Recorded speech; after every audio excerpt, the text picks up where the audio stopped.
Hey everyone, I had a power outage several hours ago in the middle of showing you how to combine your complementary colors. And it's now 5:15 and I was hoping to do our first watercolor video. So I'm going to try to do some of that, see how it goes. I'm thinking tomorrow we will review your at-home studies. If y'all have any questions with that, we can go over it. We can talk about what you've done, what you've learned, what felt good, what didn't feel good, what was confusing, what epiphanies you have. And then we'll start working on color swatches for watercolor. And um, probably tomorrow and over the weekend, I'll start doing more watercolor videos for you. So this was the complementary color video. All right, so I finished this on the first two videos that I emailed you. These are your prismatic colors: red, red, orange, orange, yellow, um, yellow, green. Hold on, I got to look at them. Yellow, green, green, blue, green, blue, blue, violet, and red violet. And this shows you how the colors are saturated with white at varying degrees. And then this one I went ahead and did when the power went out.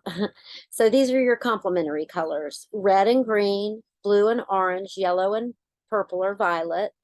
And I mixed these using red with a touch of green, a little more green, a little more green, and then went from green adding variants of red. So this gives you an unusual set of hues saturated with complementary colors. The same with blue and orange, the brown here, and then blue and yellow gives you different variations of green. So now I'm going to try to show you some of the watercolor mixing, and I need more water. So I'll be right back. Chop, buddy. Move, buddy.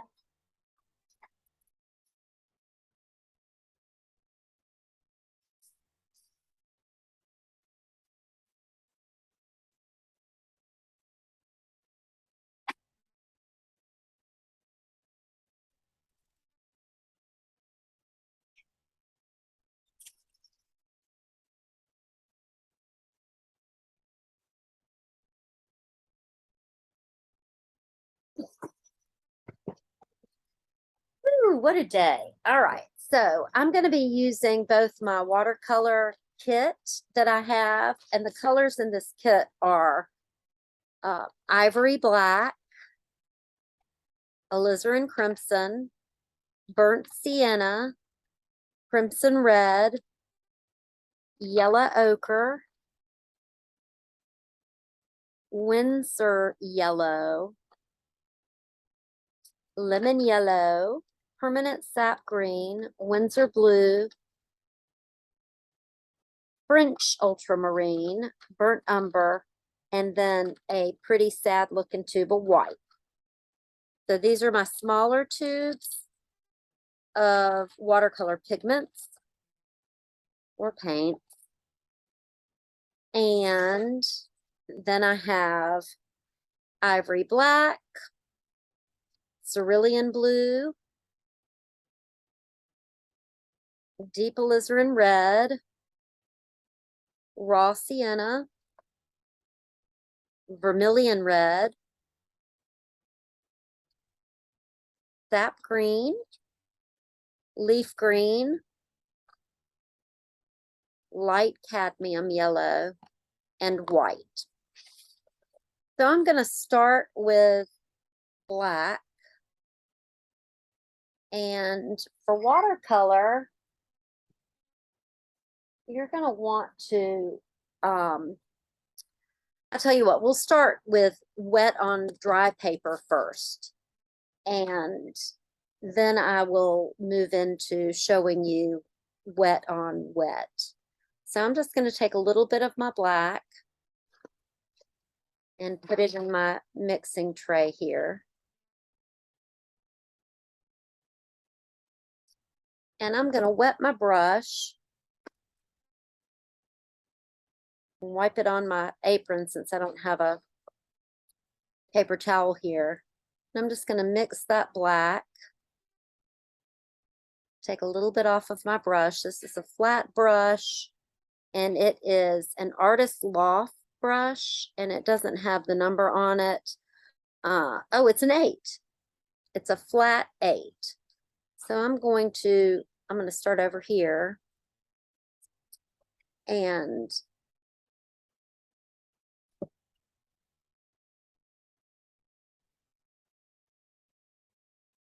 so there's black, and then I'm going to dilute that black a little bit so that it's a little bit lighter. So if you'll take your watercolors and we'll start doing swatches with the colors so you can get a feel for what they feel like, how they work. I'm going to take a little bit of my deep alizarin. Oopsie. And it doesn't seem to be mixed. There it comes. So you might have some water in your tube. Just squirt the water out. It probably has separated. So I'm going to mix that and get all the little bubbles out. Dab my brush. Okay. And I'm going to do the red here. So there's some red. I'm going to dilute it.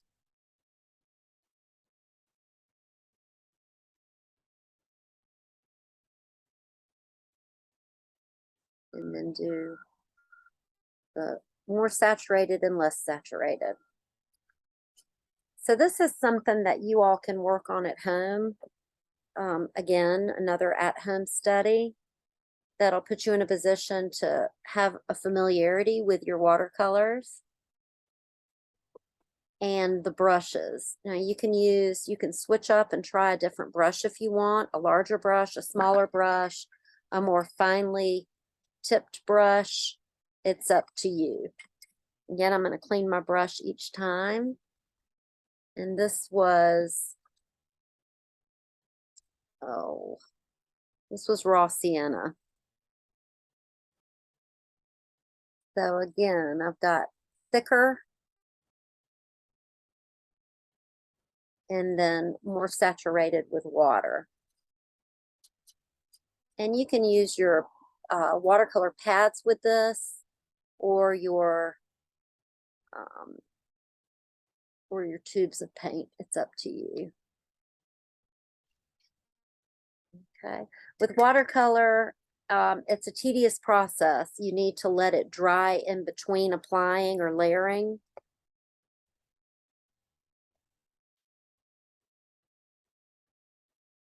Or your colors will become muddy. So this is yellow without any water, and I'm going to add a little bit of water to dilute it or saturate it with water. This is different than saturating it with white. Okay, so we've got black, red, burnt, raw sienna, yellow.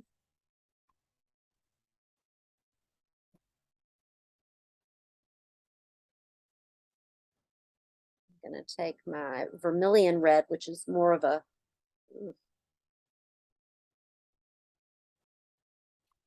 an orange. I mean, it is very different than what it looks like on the palette. So vermilion is more of a red orange or an orange. So I'm going to put that one here. Clean my brush. Add a little bit of water.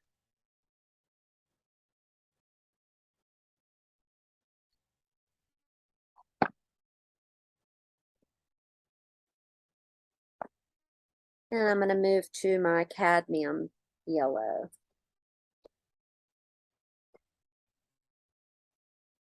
And I'm going to switch up brushes.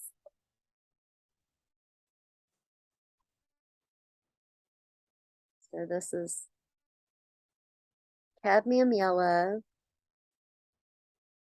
Did I already do that? I did already do that. All right. All right, so we're not going to do that one. So we've got black, red, vermilion.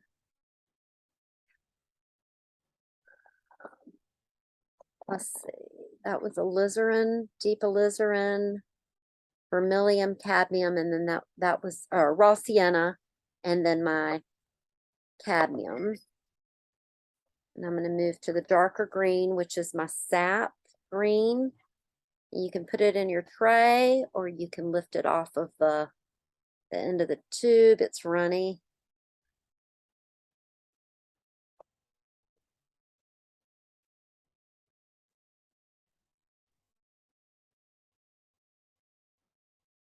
So that's my sap green. Add a little water to it to dilute it, or to saturate it with water to make it a lighter green.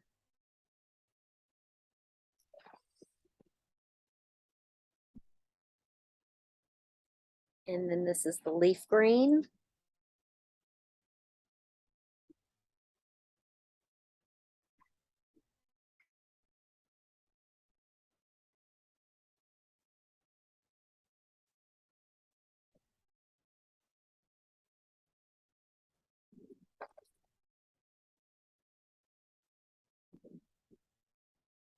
And then my cerulean blue.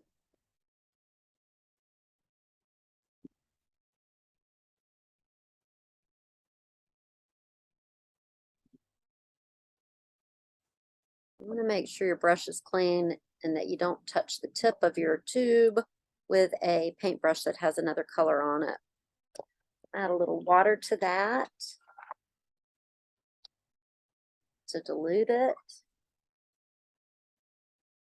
And I'm going to take my brush and get that paint off of there to make that more water diluted, saturated cerulean blue. Okay, so those were the colors that I used to do this section here. Again, these were the larger tubes, and these colors, some of them are similar, some of them aren't. White is used for saturating your colors when it comes to watercolor, or when you're painting, you leave white, you leave your paper as white, or you can take a paper towel to lift the paint up to show more white. So that's it with the watercolors. I'm not going to use these, but if you want to work on looking at the color swatches, you can also mix white with them. How about we do that? We'll do white with some of these. So I'm going to take my tiny tube of black, put it where that other black was.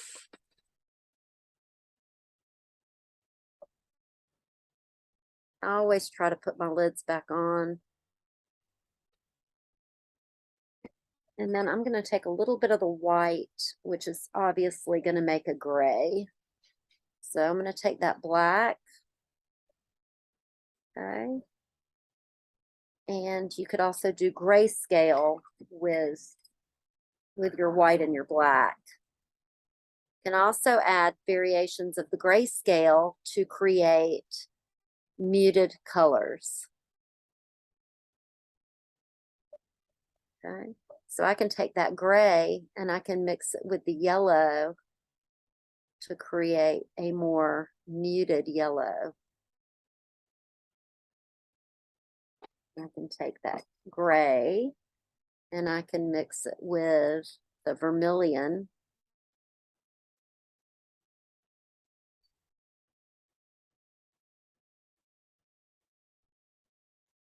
To get a more muted vermilion.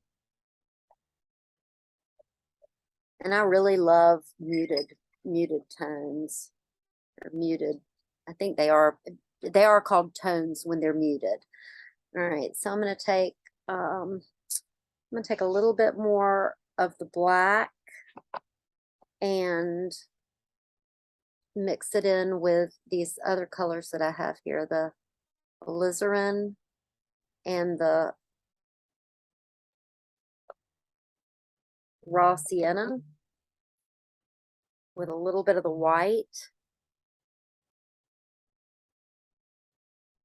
to create.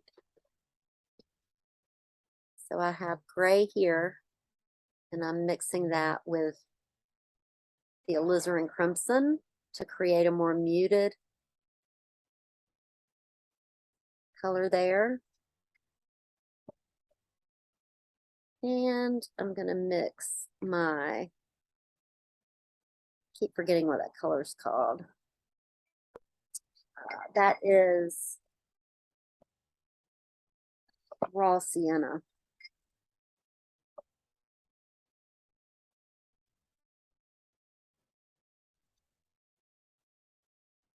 So I've mixed that.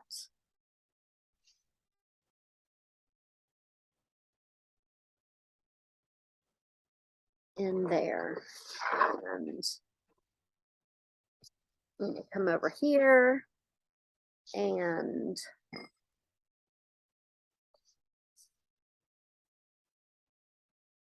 take a little white. Oops, that's not white. Here's my white without a little lid on it. So here's my white with that cerulean blue. And there's the green. So I'm going to take the white and the black and make these more muted. Now that you know your prismatic colors, how to mix your complementary colors with each other, and how to saturate with white, you can start working on mixing your black and white to make a gray, and then mixing that with your blue. I'm going to add a little bit more of that blue. Sorry, my bad dogs are barking. There's a little bit of that blue. And it makes a muted tone.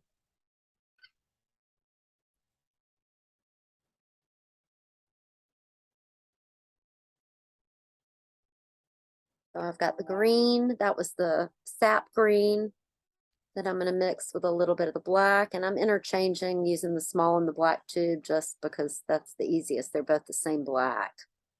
Black can come in varying hues as well. All right, so I'm going to mix that white and black, and I'm going to mix that in with the green,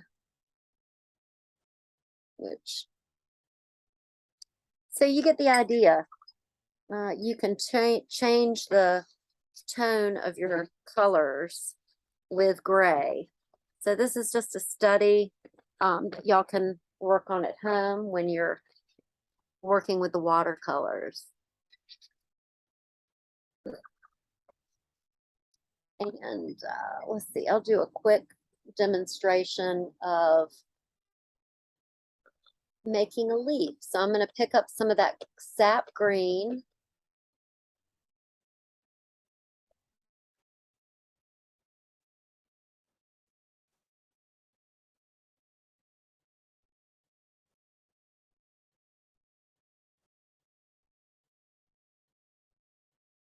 Okay, and you need to let it dry before you add any more paint to it. So when you're doing watercolor, you can paint your canvas wet.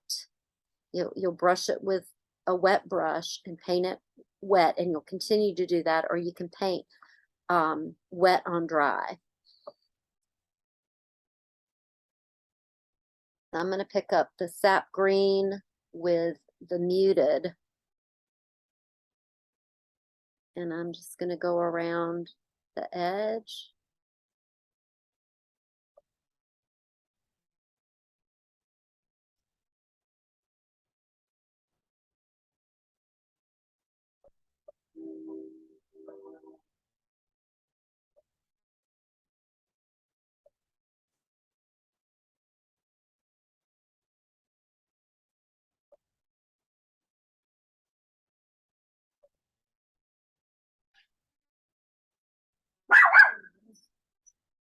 Okay, so I've just added the lighter the sap green without any of the black and white or the gray, just the plain sap green.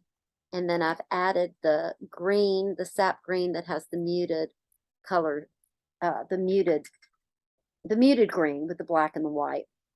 Okay, so that's, just a leaf, some leaves and a stem. Now I can take my lighter green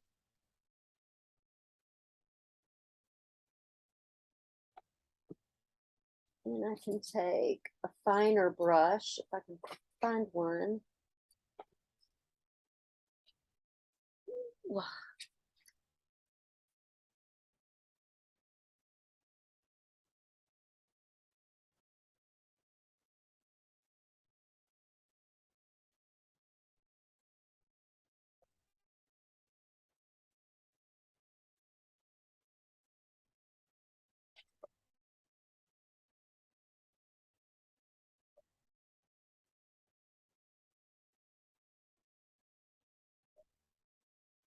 So just like in acrylic paint where you're layering colors, you're doing the same thing with watercolor.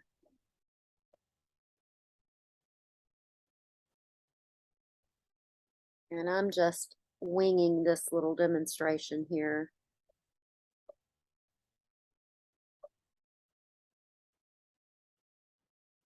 You all will figure out your own aesthetic as you work with the colors.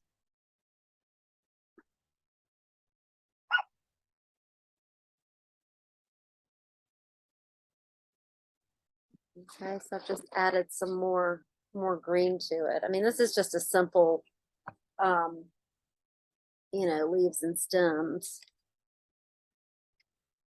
And you can pick up a bigger brush, a round brush. You can pick up some of that green. And I can come down here and fiddle around and make some, grass.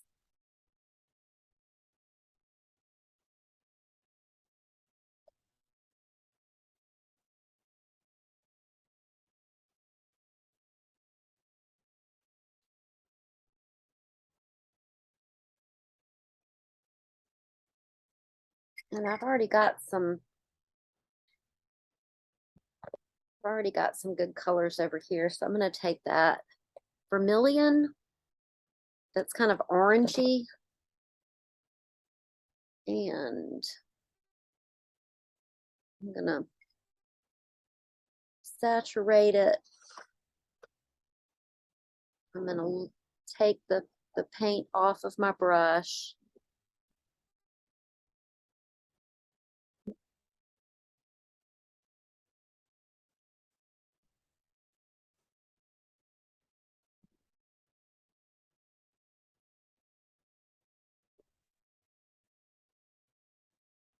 Okay, so I've just started painting on the paper. I'm going to come up with some more structured items for y'all to work on. I don't know if you remember or not, but I mentioned that blue and orange are complementary colors. You can take some of that blue.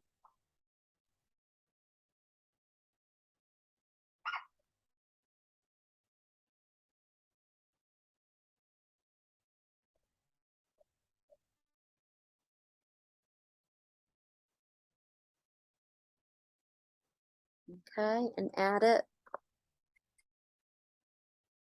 And again, you really need to let it dry before you start adding more color. Wet on wet for me tends to become more of just a mashup of colors. Um,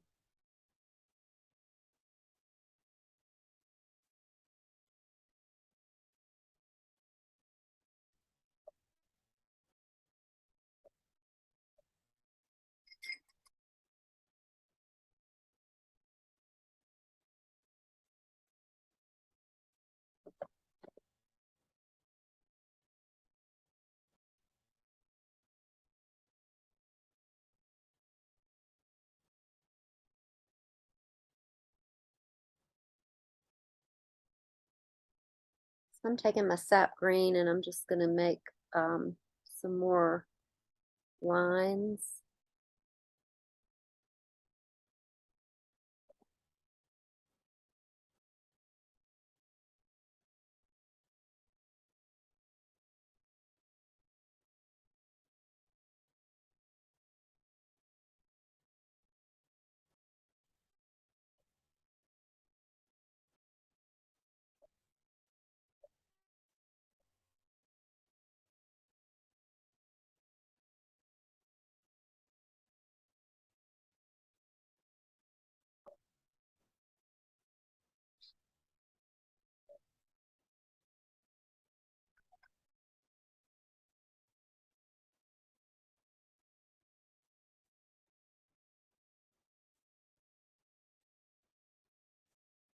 I'm just going back over what I've already done here with the muted sap.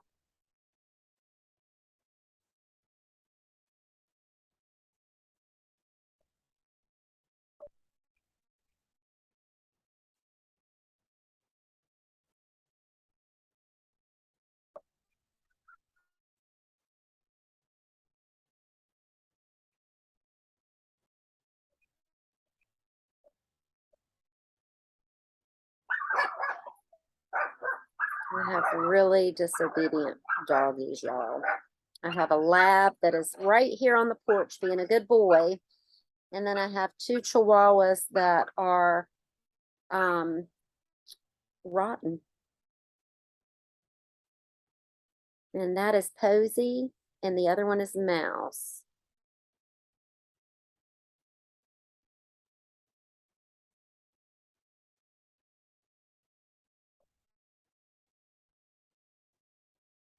All right, so I'm going to have to let this dry before I end up blending all of this together, but that's just a really elementary example of working with your colors.